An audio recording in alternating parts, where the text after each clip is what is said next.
नमस्कार दोस्तों, ये है राज कंप्यूटर बैतूल और हम लोग आ गए हैं आज 18 नंबर की वीडियो पे। इसके पहले के जो 17 वीडियो है उसकी जो लिंक है वो मिलेगी आपको आई बटन, ठीक है?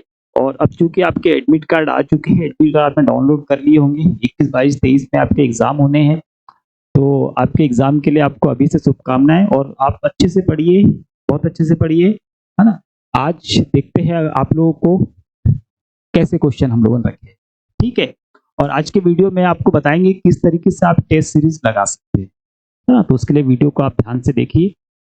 चलिए आज का पहला प्रश्न है डिजी लॉकर में यूज़र को कितना स्पेस मिलता है ना? डिजी लॉकर हमको पता है कि गवर्नमेंट की तरफ से हमको एक ऐसा प्लेटफ़ॉर्म दिया गया है जहाँ पर हम हमारे ज़रूरी दस्तावेज़ों को सुरक्षित रख सकते हैं और वहाँ से एक्सेस भी ले सकते हैं और अगर हम उनको सिर्फ़ मोबाइल में दिखाएँ तो भी हमारा काम हो जाता है, उन डॉक्यूमेंट से वो ऑथेंटिकेट रहते हैं। तो ऐसे जो डॉक्यूमेंट्स हम रखते हैं डिजी लॉकर में, तो डिजी लॉकर जो होता है उसमें हमको कितना स्पेस मिलता है या कितना हम उसमें डाटा रख सकते हैं, ये प्रश्न है। हमारे पास में 1 जीबी, 5 जीबी, 10 और 5 जीबी। अच्छा रिपीट कर दिए, कोई बात नहीं। इसका जो राइट आंसर होने वाला है वो क्या होगा? 5 जीबी जो है इसका राइट आंसर है। 5 जीबी तक के हम इसमें डाटा रख सकते हैं। ठीक है? तो आप निश्चिंत रहिए, 5 जीबी बहुत होता है, आप बहुत सारा डाटा उसमें रख सकते हैं।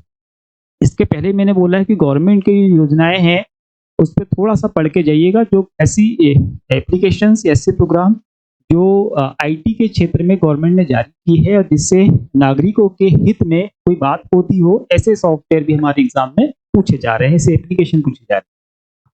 अगला क्वेश्चन है क्लाउड कंप्यूटिंग क्या है? क्लाउड कंप्यूटिंग की बात हो रही है, तो क्लाउड कंप्यूटिंग क्या है? हम ऑप्शन देख लेते हैं, फिर उसको डिस्कस कर लेते हैं। हमको बोल रहा है data storage on internet, local storage, hardware device और नन।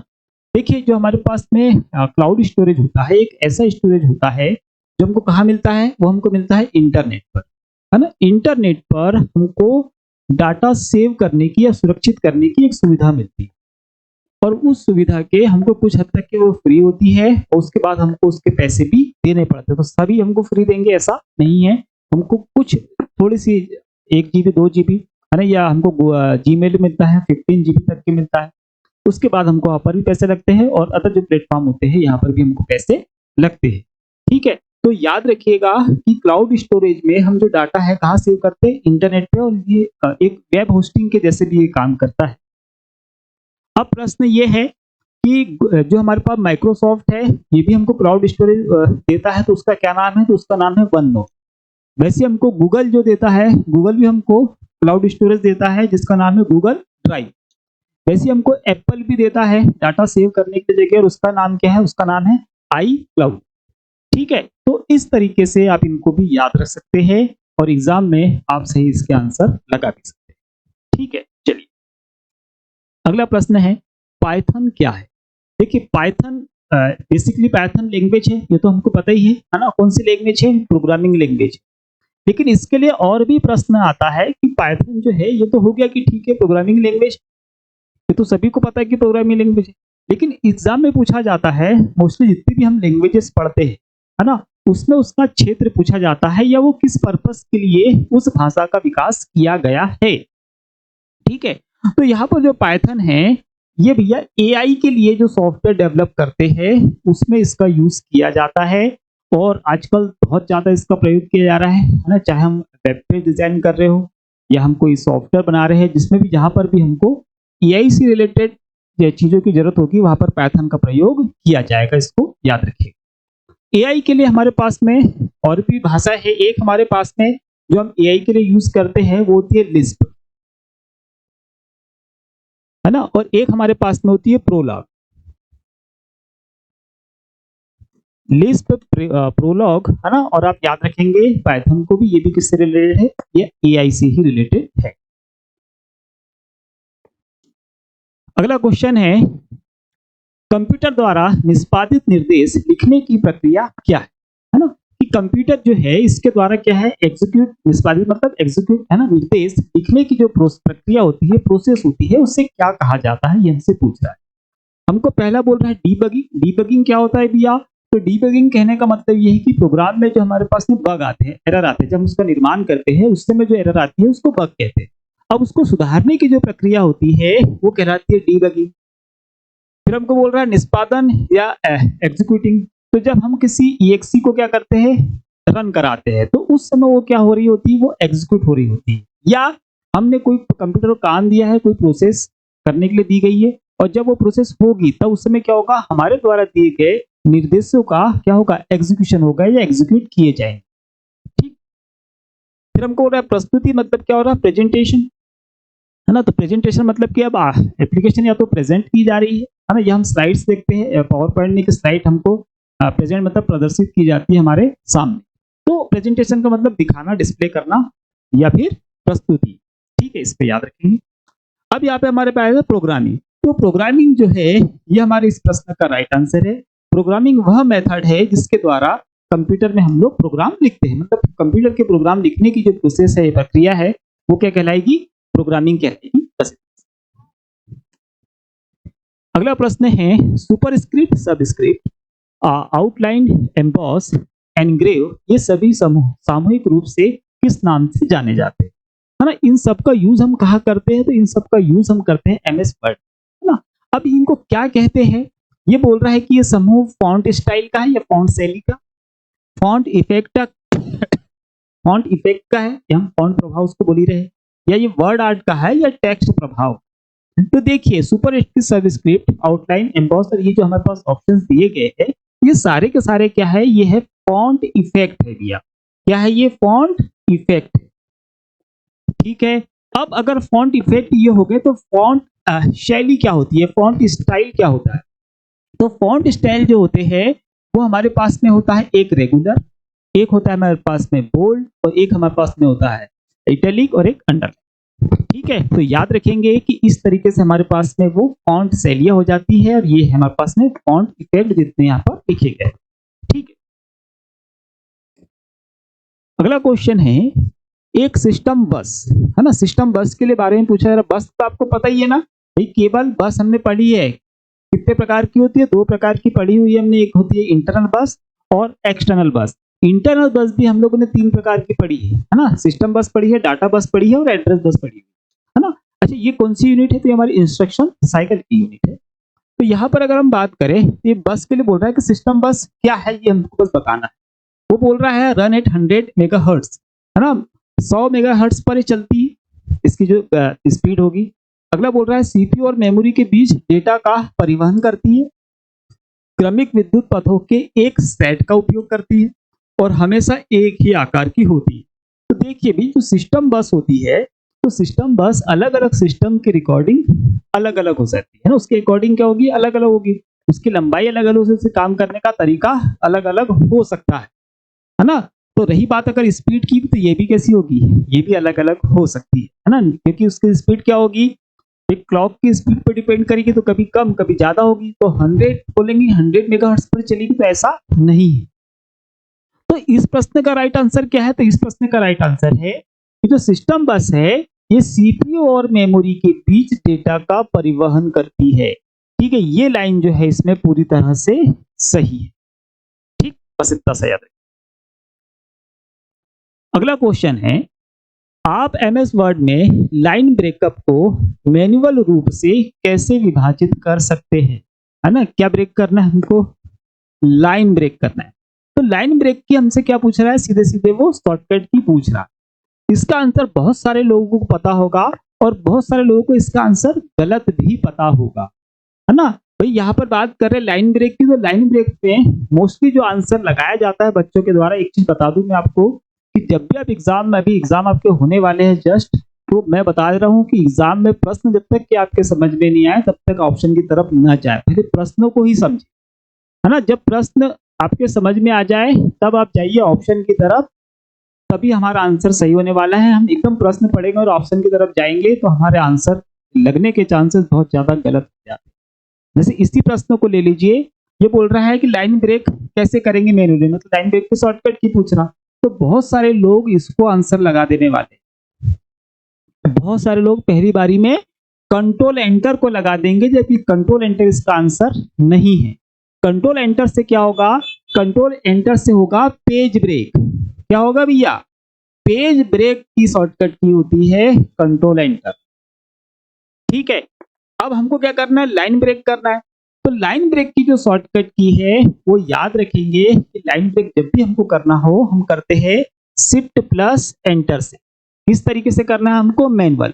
अगर मैनुअल करना हो तब, नहीं तो अपने आप तो हो ही जाएगी, हम टाइप करते जाएंगे अपने आप लाइन ब्रेक हो जाएगी, नई लाइन अपने आप आ जाएगी। अगर आप मैनुअली करना चाहते हो देन क्या करना है? आपको शिफ्ट प्लस एंटर करना है, इसको आप याद रखें। ठीक है, अच्छा आप बोलेंगे कि ये लाइन ब्रेक मतलब कि एक लाइन से दूसरी लाइन में हमारा कर्सर आ जा रहा है, इतनी सी बात है। तो हम एंटर से भी कर सकते हैं, तो एंटर इसका राइट आंसर नहीं है, एंटर गलत हो जाएगा।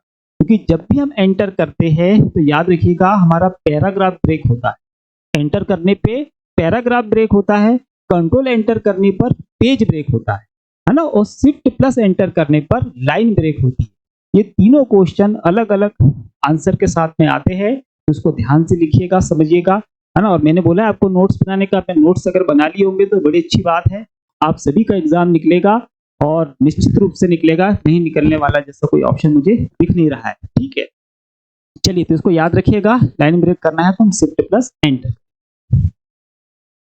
अगला क्वेश्चन है, एमएस वर्ड में तालिका को विभाजित करने के लिए किस शॉर्टकट कुंजी का प्रयोग किया जाता है? अब एमएस वर्ड की बात कर रहा है, तालिका मतलब क्या होगा भैया? टेबल। भी एमएस वर्ड में हम लोग टेबल इंसर्ट करते हैं ना, कहां से इंसर्ट करते हैं टेबल? हम लोग इंसर्ट टैब से टेबल को इंसर्ट कर लेते हैं। एक क्वेश्चन और आता है कि हम क्या एमएस वर्ड में एक्सेल के स्प्रेडशीट को ला सकते हैं? तो हम ला सकते हैं। कहां से? यही से इंसर्ट में जाएंगे, टेबल में जाएंगे और हम स्प्रेडशीट को इंसर्ट कर सकते हैं। तो ये जो टेबल हमारे पास में होता है, इसकी क्या कर रहा है? वो विभाजित करने की बात कर रहा है, ये हम इसको बोलेंगे स्प्लिट करने की बात कर रहा है। विभाजित करेगा या क्या करेगा? स्प्लिट करेगा। मतलब ये जो हमारा टेबल है इसको दो अलग अलग भागों में बांट देगा। जैसे हम लोग पेज को दो अलग अलग भागों में बांटते हैं, पैराग्राफ को दो अलग अलग भागों में बांटते हैं, वैसे इस जो हमारे पास में टेबल है इसको भी दो अलग अलग भागों में बांट देगा। तो उसकी शॉर्टकट की हमसे पूछ रहा है।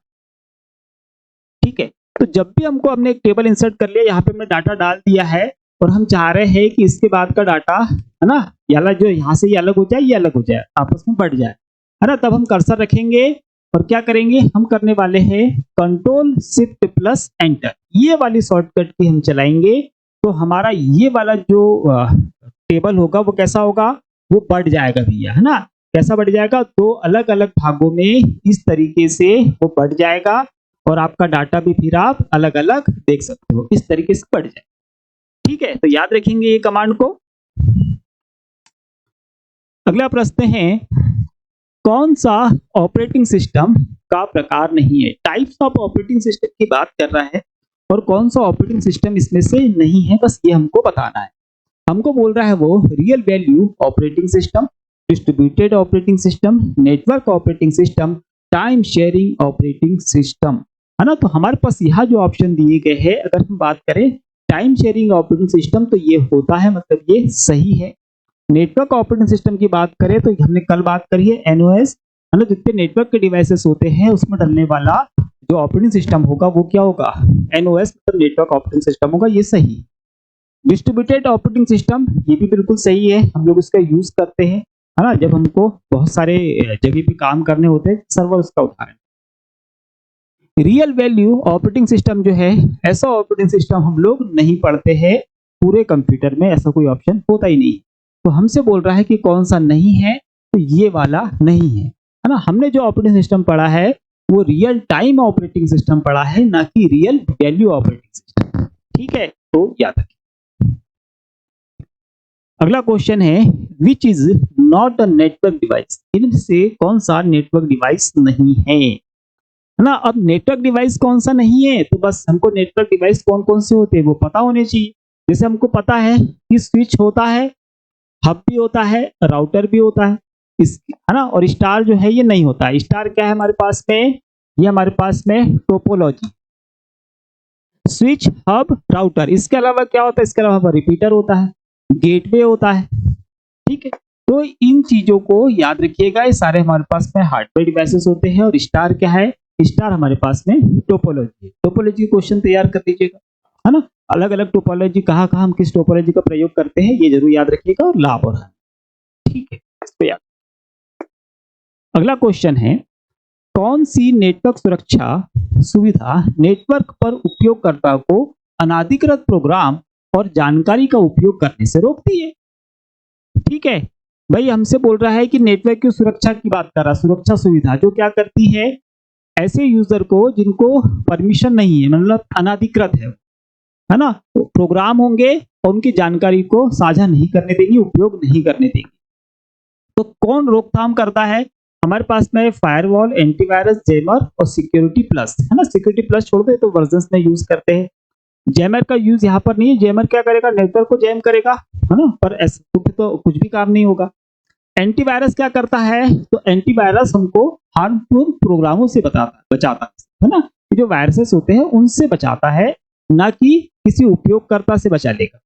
ठीक, फायरवॉल जो है ये इस प्रश्न का राइट आंसर है। फायरवॉल आपके नेटवर्क की सुरक्षा करता है और आपके डाटा की भी सुरक्षा करता है। कहाँ पर? नेटवर्क पर, है ना, इंटरनेट पर। अगर कंप्यूटर बहुत सारे जुड़े हुए हैं तो वहां पे आपके डाटा को बचा लेगा। साथ ही याद रखिएगा, फिर फायरवॉल जो है ये काम करता है एकदम गेटवे की तरह काम करता है। उतना पावरफुल तो ये नहीं होता है, पर लगभग गेटवे के जैसे ही काम करता है।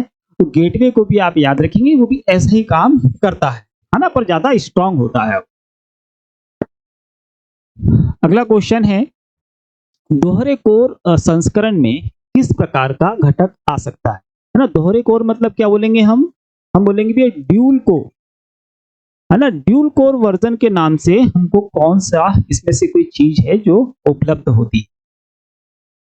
हमको बोल रहा है रैम, एसएसडी, पीसीआई कार्ड और सीपीयू। देखिए रैम जो आती है ये हमको डीडीआर के नाम से आती है, ठीक है। एसडी भी आती थी, डीडीआर भी आती है ना। अब हमको क्या है, एसएसडी बोल रहा है। एसएसडी मालूम हमको सॉलिड स्टेट ड्राइव है। इसका यूज क्या करते हैं हम लोग? तो हार्ड डिस्क को रिप्लेस करती है, कि स्थायी रूप से डाटा स्टोरेज करती है, सेकेंडरी स्टोरेज डिवाइस, है ना। और ये कैसी है? एक इलेक्ट्रॉनिक प्लेटफॉर्म पर डाटा को स्टोरेज करती है, वो भी याद रखिएगा। पीसीआई कार्ड क्या होता है? तो पीसीआई कार्ड का यूज हम क्या करते हैं? पीसीआई स्लॉट में करते हैं। मतलब हमको एक से ज्यादा पोर्ट चाहिए, है ना। हमारे कंप्यूटर के पोर्ट खराब हो गए, हमको और पोर्ट का यूज करना है, तब हम पीसीआई कार्ड वहां पर लगाएंगे। उसमें बहुत सारे, जैसे कि हमारा हब स्विच होता है ना, जैसे बहुत सारे हब लगे होते, बहुत सारे पोर्ट होते हैं ना, तो हम चाहते हैं कि हमारा कोई यूएसबी पोर्ट मान लो खराब हो गया, तो हम पीसीआई कार्ड लगाएंगे जिससे बहुत सारे यूएसबी पोर्ट होंगे, तो वहां पर इसका यूज करेंगे। सीपीयू जो होता है, तो सीपीयू आता है भैया ड्यूल कोर के नाम से, ठीक है। अब ये प्रश्न उल्टे तरीके से भी पूछा जा सकता है कि निम्नलिखित, ऐसा पूछेगा कि निम्नलिखित में से कौन सा ड्यूल कोर से संबंधित है, इस तरीके से प्रश्न आ सकता है ना। तो जो हमारे पास सीपीयू होता है या प्रोसेसर होता है, याद रखिए ये ड्यूल कोर के नाम से भी आता है, ये कोर टू डीओ के नाम से भी आता है, ये i3, i7, i5 इस वर्जन में भी ये मिलता है हमको, है ना। साथ ही हमको सेलरॉन के रूप में भी यही मिलता है, हमको एएमडी के रूप में भी यही मिलता है। और मोटे तौर पर हम बात करें, जो सीपीयू आता है, एक ऑथेंटिकेशन ओरिजिनल जो हमारे पास प्रोसेसर आते हैं, वो आते हैं इंटेल के नाम से आते हैं, है ना। आजकल राइजन के भी हमारे पास प्रोसेसर आ रहे हैं, है ना, उसमें भी मल्टीपल कोर के आते हैं, ये भी आजकल मल्टीपल कोर के आते हैं। तो ये सारी जो शब्द यूज किए जाते हैं, किसके लिए कर रहे हैं हम लोग? सीपीयू के लिए, या हमारे कंप्यूटर का जो माइक्रो प्रोसेसर है उसके लिए यूज करते हैं, ये भी याद रखें। अगला प्रश्न है, 1 GB is made up of, मतलब 1 ZB, है ना, 1 ZB किसके बराबर होगा, ये हमसे पूछ रहा है। तो ये तो हमको पता है कि मेमोरी की क्या है, यूनिट्स है, माप है ना। इसके बारे में हम लोगों ने पहले भी बात की हुई है ना, कि सबसे छोटी जो हमारे पास में आती है वो क्या आती है? सबसे छोटी मतलब बिट आती है। बिट के बाद हमारे पास में क्या आता है? बाइट आता है, और इसमें क्या होती है? 2 निबल होती है, 2 निबल होती है, 4 के पेयर। बाइट के बाद क्या आएगा हमारे पास में? केबी आएगा। केबी के बाद हमारे पास में एमबी आएगा। एमबी के बाद हमारे पास में जीबी आएगा। जीबी के बाद हमारे पास में क्या आएगा? टीबी। और टीबी के बाद हमारे पास में आएगा पीबी, ठीक है। अब हमारे पास में आंसर आ गया। पीबी के बाद क्या मिलेगा हमको? पीबी के बाद मिलता भी हमको ई और बी, है ना, एक्साबाइट। एक्साबाइट जो है ये हमारे प्रश्न का राइट आंसर, ठीक है, क्योंकि ईबी के बाद क्या आने वाला है? इसके बाद आने वाला है जेड बी, और जेड बी के बाद क्या आएगा? इसके बाद आएगा वाई बी, और वाई बी के बाद क्या आएगा, इसके बाद आएगा बी बी, ब्रोंटोबाइट, और ब्रोंटोबाइट के बाद क्या आएगा, जियोपोबाइट आएगा, है ना। तो ये हमारे पास में क्रम है मेमोरी का। तो यहाँ पर जो राइट आंसर लगने वाला है हमारे पास में, हमसे पूछ रहा है जेड बी। तो जेड बी के पहले क्या आ रहा है, जेड बी के पहले आ रहा है ईबी। तो ईबी जो है ये इसका फुल फॉर्म है ना। अच्छा, ईबी क्या होता है, ये होता है एक्साबाइट, है ना। बीबी ब्रोंटोबाइट, वाईबी योटोबाइट, पीबी पेटाबाइट, है ना। हो गए सारे, हाँ सारे हो गए, है ना। वाई भी आता है, ये क्या आता है, योटाबाइट। ठीक, तो ये हमारे पास में सीक्वेंस है, तो इसको आप याद कर लीजिएगा। तो इस तरीके के जो आंसर है बहुत इजी तरीके से लग जाते हैं। चलिए अगला क्वेश्चन है, कंप्यूटर की प्राथमिक मेमोरी में शामिल है, मतलब यहाँ पे जो हमको ऑप्शन दिए हैं इसमें कंप्यूटर की प्राथमिक मेमोरी, प्राइमरी मेमोरी, यहाँ पे बोल रहा है हमको RAM, cache memory, RAM and cache memory and hard device, है ना। देखिए इस प्रश्न का जो राइट आंसर है, कंप्यूटर की प्राथमिक मेमोरी पूछ रहा है, तो हम लगाएंगे सिर्फ इसको लगाएंगे, रैम को लगाएंगे, ये इसका राइट आंसर। रोम होता तो रोम भी क्या है, कंप्यूटर की प्राथमिक मेमोरी। अब यहाँ पर क्या दिया उसने, रैम और कैश दोनों दिए हैं, तो इसका ऑप्शन हम कब लगा सकते थे, जब हमसे पूछता एग्जाम, क्या पूछता हमसे, सिस्टम मेमोरी पूछता। सिस्टम मेमोरी के आंसर अगर पूछता तब हम लगा देते क्या, रैम और कैश दोनों को लगा देते, तब वो सही हो जाता। ठीक, इसको याद रखिए। अगला क्वेश्चन है, निम्नलिखित में से कौन सा सूत्र सही ढंग से दर्ज नहीं किया गया है, मतलब यहाँ पे जो हमारे पास फॉर्मूले लिखे हैं, तो कौन सा फॉर्मूला गलत लिखा हुआ है, बस इतना सा हमको बताना है। हमको बोल रहा है इक्वल 20 प्लस, फिर ये हमको दे दिया है, ये दे दिया, ये दिया, है ना। तो हम यही से निकाल देते हैं आंसर, कि अगर हम बात करें तो यहाँ पर हमारा जो जितने फॉर्मूले तैयार होते हैं किससे होते हैं, इक्वल से। तो यहाँ पर हमारे पास 3 जगह क्या लगे हुए, इक्वल लगे हुए हैं, तो इसमें इक्वल नहीं लगा हुआ है, तो ये सीधे सीधे क्या हो गया, गलत हो गया। हम बाकी भी जांच कर लेते हैं, है ना। ये सम के लिए फॉर्मूला लगा है, सही है। यहाँ पर उसने सेल एड्रेस दे दिए, ये भी सही है। यहाँ पर डिवाइड कर रहा है, सेल एड्रेस बराबर दिए है, तो ये भी कैसा है, सही है। सेल एड्रेस भी कैसे करेक्ट है ना, ये भी सेल एड्रेस करेक्ट है।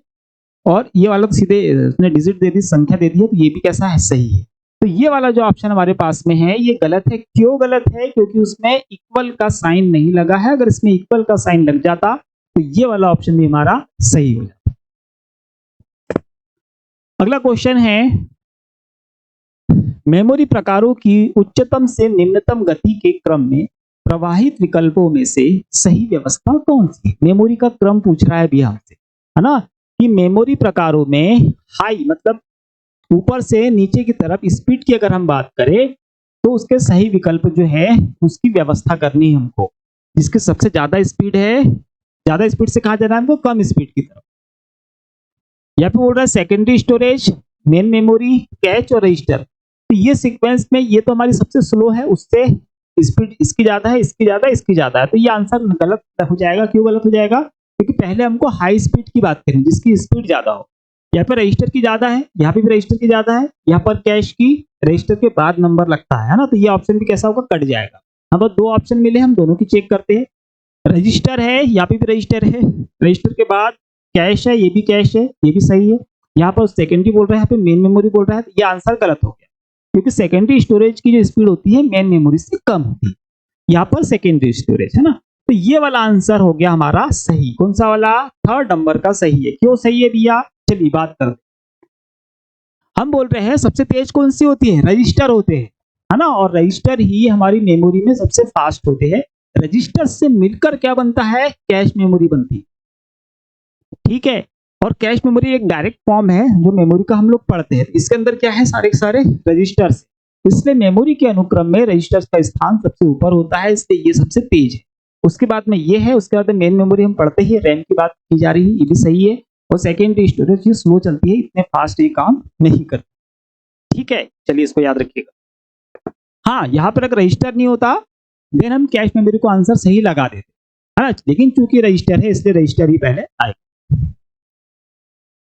अगला क्वेश्चन है, माइक्रोसॉफ्ट पावर पॉइंट में किसी प्रस्तुति मतलब प्रेजेंटेशन में नई स्लाइड डालने का सबसे अच्छा तरीका कौन सा है ना। आप प्रेजेंटेशन तैयार कर रहे हो और आपको उसमें नई स्लाइड ऐड करना है, तो सबसे अच्छा तरीका कौन सा है।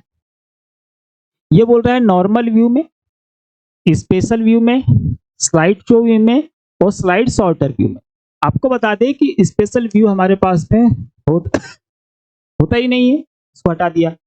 नॉर्मल व्यू की बात कर, अच्छा यहाँ पे स्लाइड शो व्यू है। स्लाइड शो व्यू जो होता है इसमें कभी भी हम कोई स्लाइड ऐड कर ही नहीं सकते, ये गलत हो गया क्योंकि वो तो प्रेजेंटेशन व्यू है ना, उसमें नहीं कर सकते। अब हमारे पास बचा नॉर्मल और स्लाइड सॉर्टर।